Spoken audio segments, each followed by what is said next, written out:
Interesting people, working with people who have discerning taste. We'll talk a little about trust, about discretion, about fairness. Glen is a former pro golfer, author of 5 books, and owns a few companies and more. Glen, thanks for being here on the Rundown with Ramon. I hope your day, your family is blessed and well. How are you? You know, Ramon, we are blessed, and I'm grateful to be with you. Looking forward to this time together. Met you back in February, and it's been great knowing you. Indeed, it's mutually. That was a good time as well. So, Glen, why don't you just unpack a little bit who you are for those? You got the professional golfing side of your world. You're an author of 5 books. I'm curious what some of them are about. You own a few businesses, and just unpack and help us understand a bit who Glen is today. You're a fellow speaker, as I am. So help us understand who you are today. And then I'm going to ask you for a few milestones of what brought you here. Not like back to when you were with your mama. Could be go that far, but more so what brought you today. And then we'll get out some of those tips. So Glen, introduce yourself to us, who you are today. Sure, Ramon. Thank you so much. So as Ramon said, I'm Glen Gould. I'm a professional speaker and an entrepreneur. I own several businesses. We own as a family, so it's a family business, a dry cleaning, pickup and delivery and processing service in the southwest or south part of Atlanta, Georgia. And we serve high net worth, discerning clientele, couture clothing, people who are, looking for the confidence to know that when they go into their closet, they're going to look their best.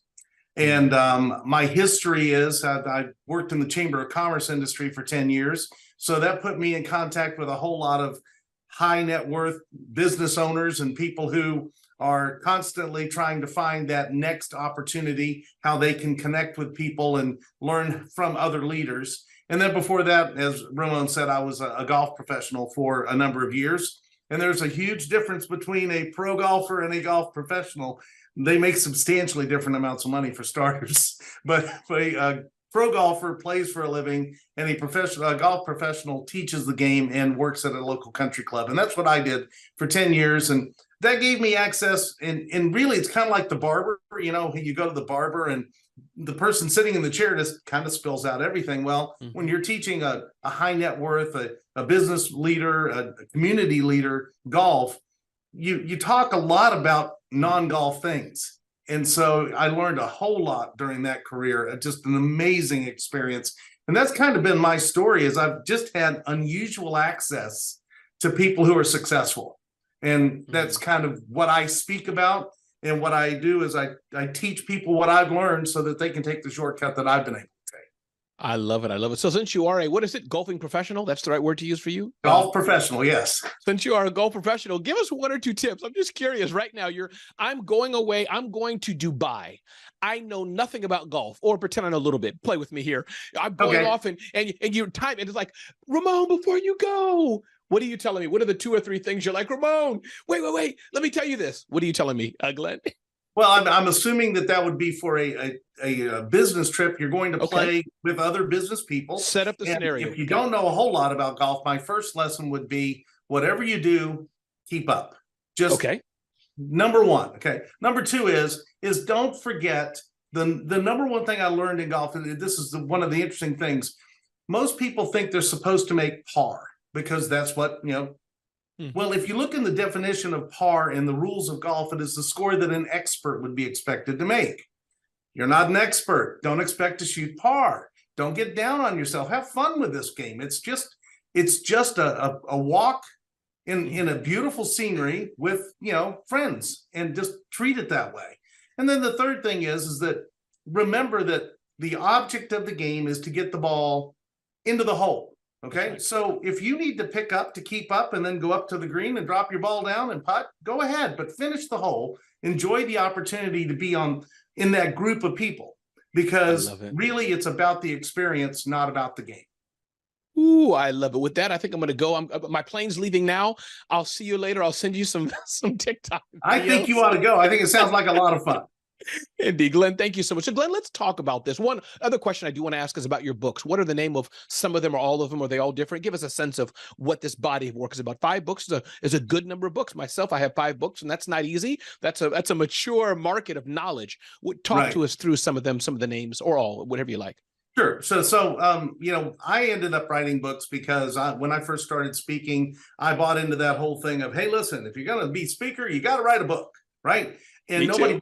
nobody bothered to tell me that if the book isn't any good, it's not going to help you. And so my first couple, you kind of learning your way, but Absolutely. most of them were about what I was teaching about at the Mm. time. And so most of that was connecting and networking. And so a couple of the book names are Is Your Networking Working? 101 Networking Nuggets. And then there's my latest book is called $1 Million Meetings. It's about how I learned by meeting other people, what I learned from them and using it to create $1 million businesses. And then the most interesting book, the one that everybody goes, ooh, that sounds like I've heard it before, is called Meet Me at Starbucks. That is beautiful. So you're the networking, clearly networking. We may get into some of this right now. So Glen, before we get into some of the tips on working with discerning individuals, working with high net individuals, working with people and building trust, before we get into that, Glen, talk to us about how you got here today, if you don't mind. Were there any milestones? Were you just a regular average guy and grew up and you're here today, or anything that we should know about which got you to be in this area the last, I'll pick 15, 20 years of maybe your career? Talk to us. What got you here today? Sure. Okay. So when I was very young, my dad died when I was 9 years old. And I went to work when I was 11. And I was fortunate enough to be hired by a substitute teacher who owned a catering service. And he put me in a tuxedo and he basically told me, if you dress nice, if you're polite, and you give people what they want, you'll be able to get what you want. And that lesson never left me. And so during that very early age, we got into golf, my brother and I did, and he worked at a country club and he hired me to come pick up the driving range balls.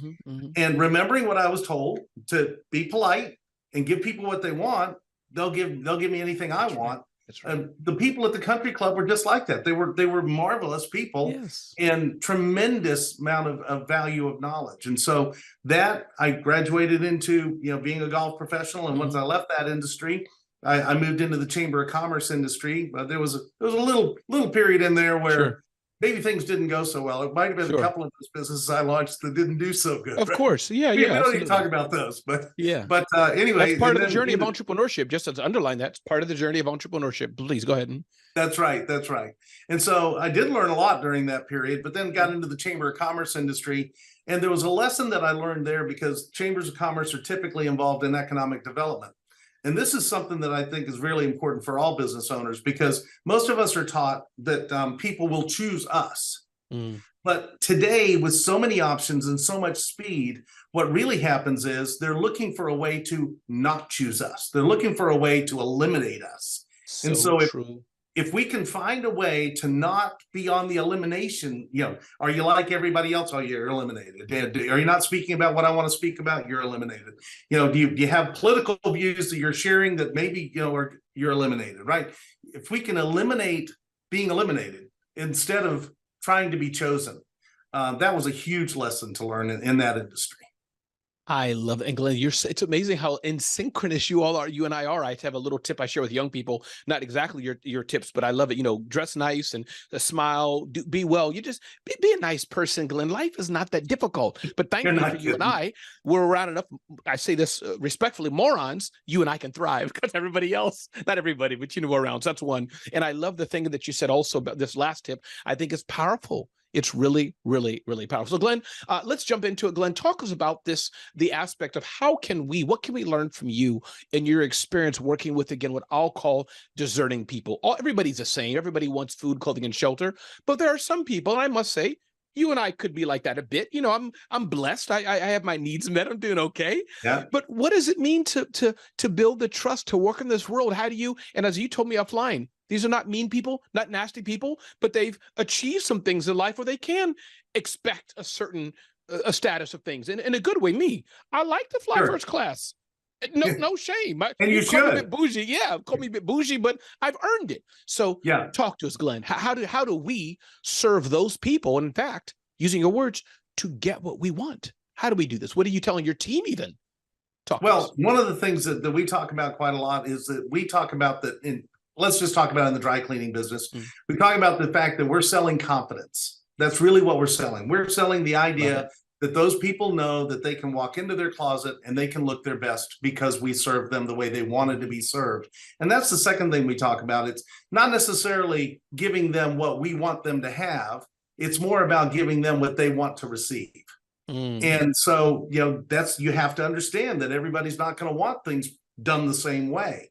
And that happens whether it's in the dry cleaning business or in the speaking business or in the golf business.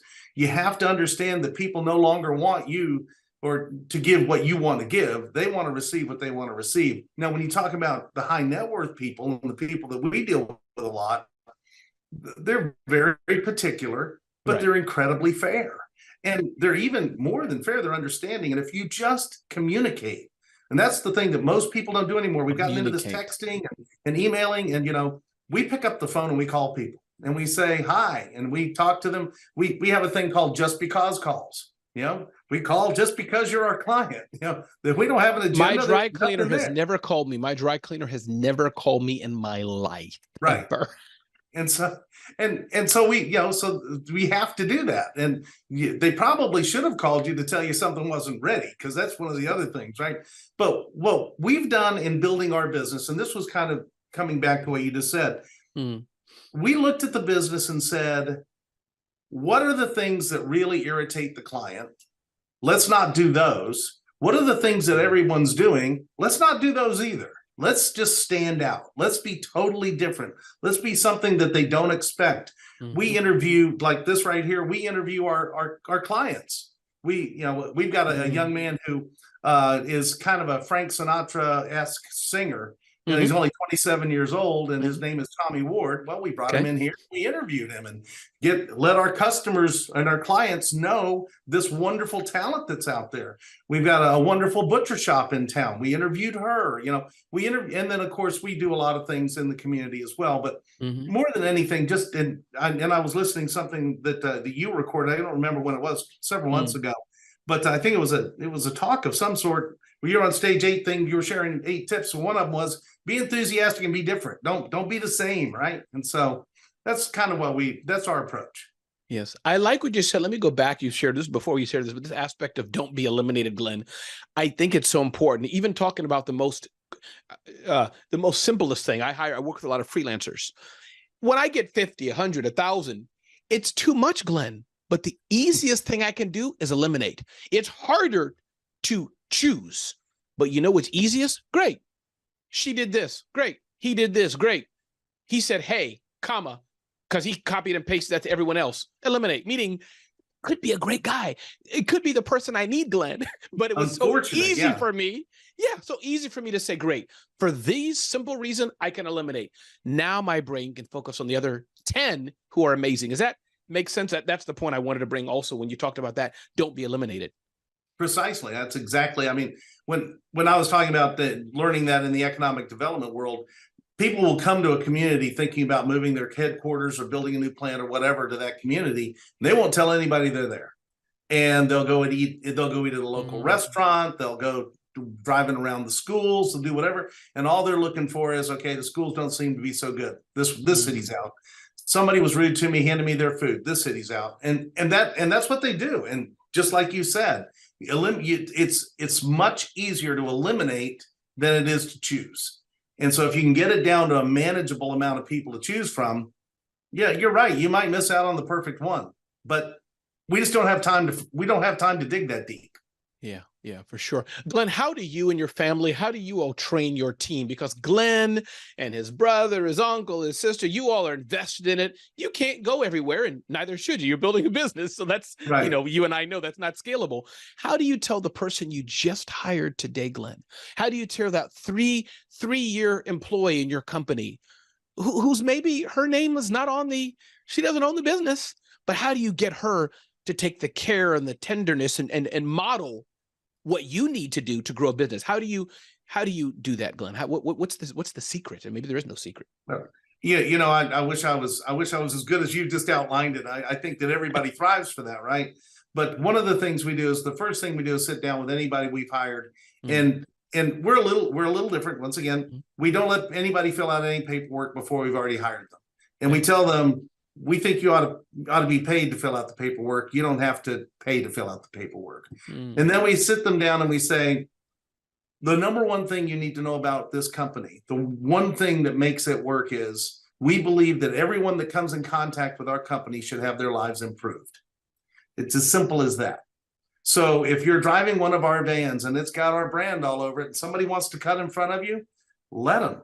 You're improving their lives. You know, if somebody comes in and they're having a bad day, you know, compliment them, improve their lives, do something that makes them better because they came in contact with our business.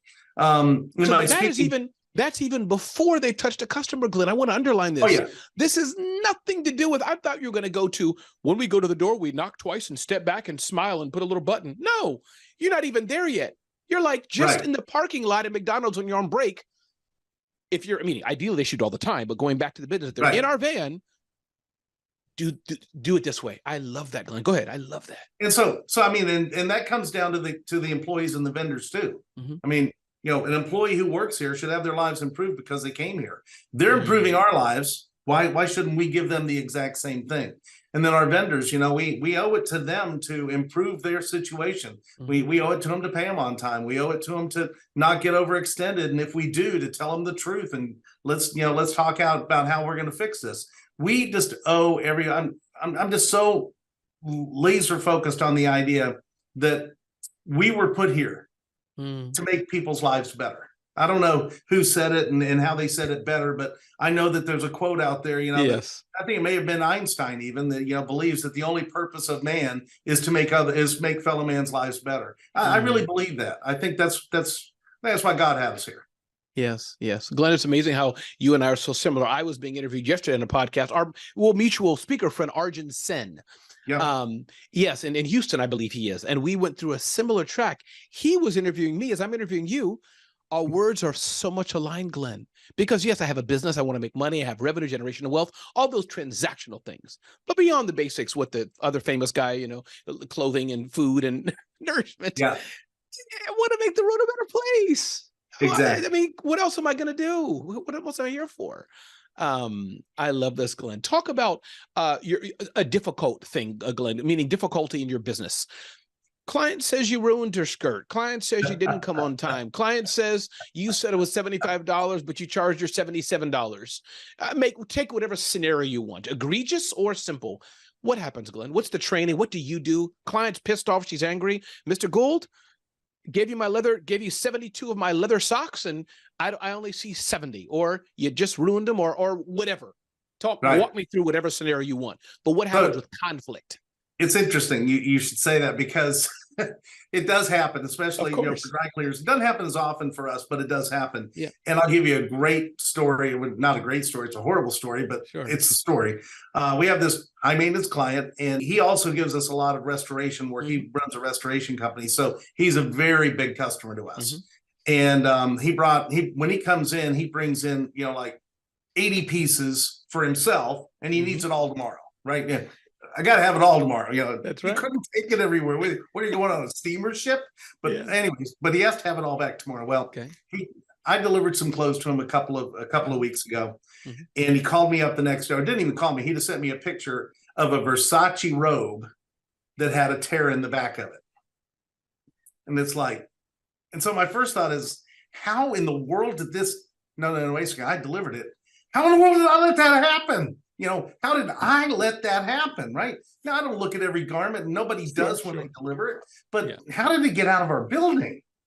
Well, to make the story very short, the cleaner cleaned it, put it on the presser's horse to press inside out, because on this robe, it's the furry part is on the inside, not on the outside. So put it on there inside out, thinking that it's supposed to be on the outside.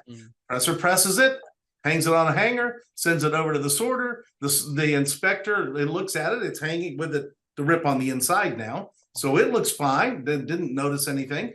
And so, of course, the sorter notices it and turns it back inside out and hangs it on the hanger and sends it on its way.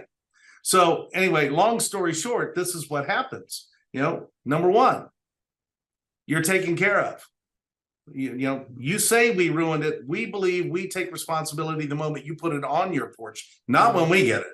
The moment that takes trust for you to put your personal items that are so close to you.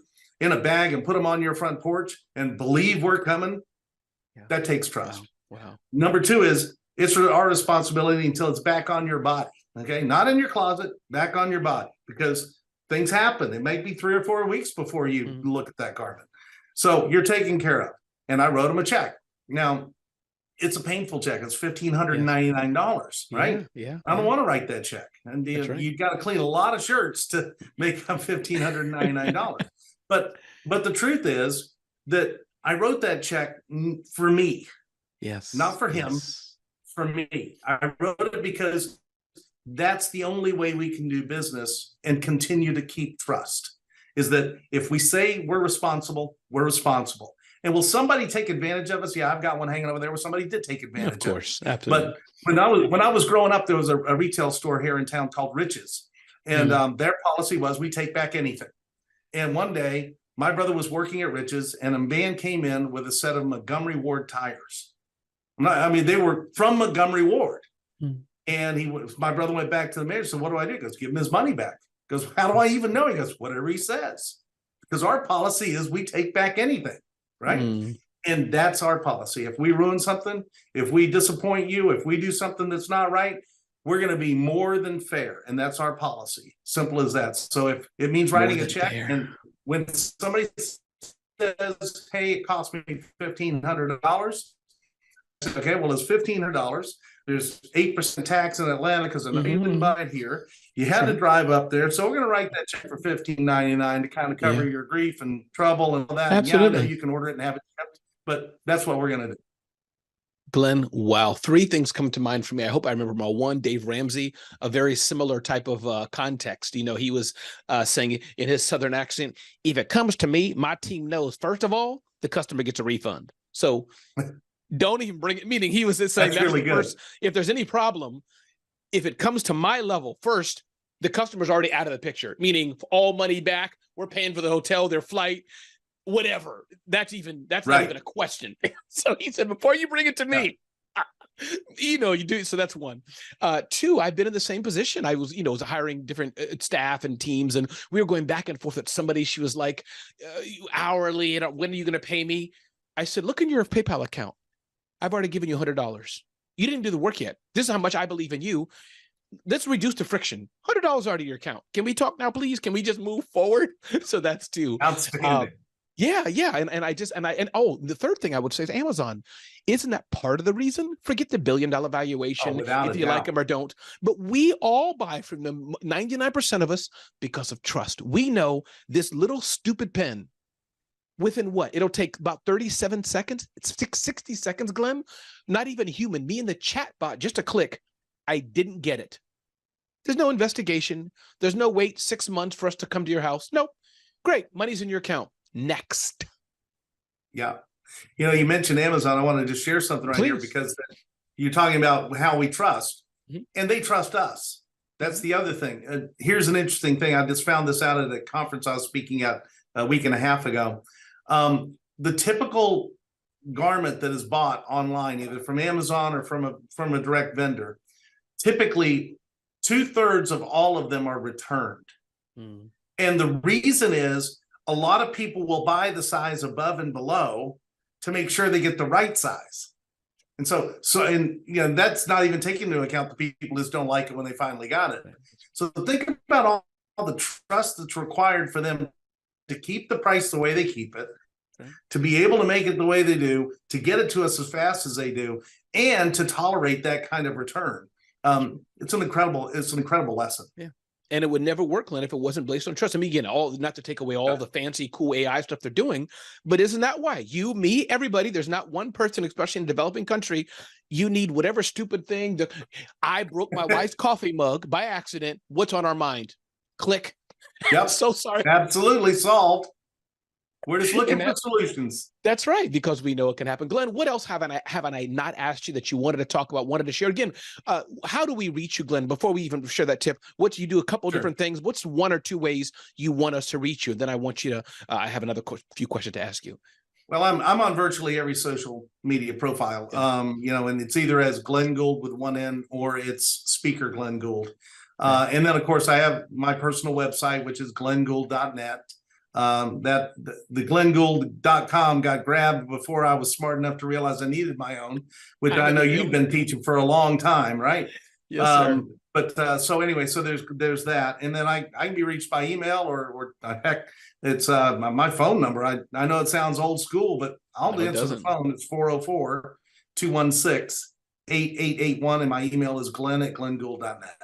I love it. Definitely that's look how you into Glenn. No, I appreciate it. Look into Glenn for sure. Just look him up, buy his books, and see if he can be on your stage. You're hearing what I'm talking about today. Imagine if Glen Gould was on your stage. Glenn, what didn't I ask you today? Anything? Again, there's so many ways, and I feel our hearts are beating in the same vibration, whatever hokey word people say. But Glenn, what's something you wanted to talk about or mention today that I didn't ask you? Anything?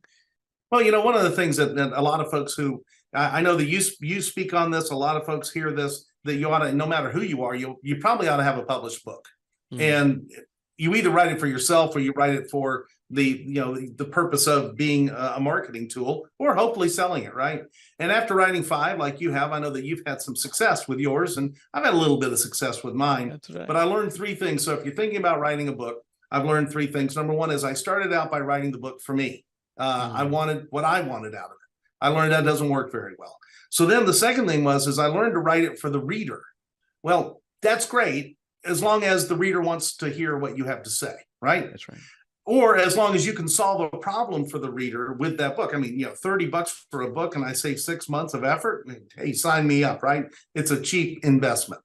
But one thing that we learned was when we wrote Meet Me at Starbucks, and it's a quick story. I'll make it very short. But no, take your time. Take your time. We got time. My friend Ben and I wrote this book because we had been speaking on stages for about 1.5 years, and there was a part in the program where we said, so you pick up the phone, you say, why don't you have a cup of coffee with me at Starbucks? That's right. And finally, somebody after 1.5 years said, do you guys have a deal with Starbucks? I was like, duh, right? We should. And so we didn't ask Starbucks. We just decided we would head out to write this book.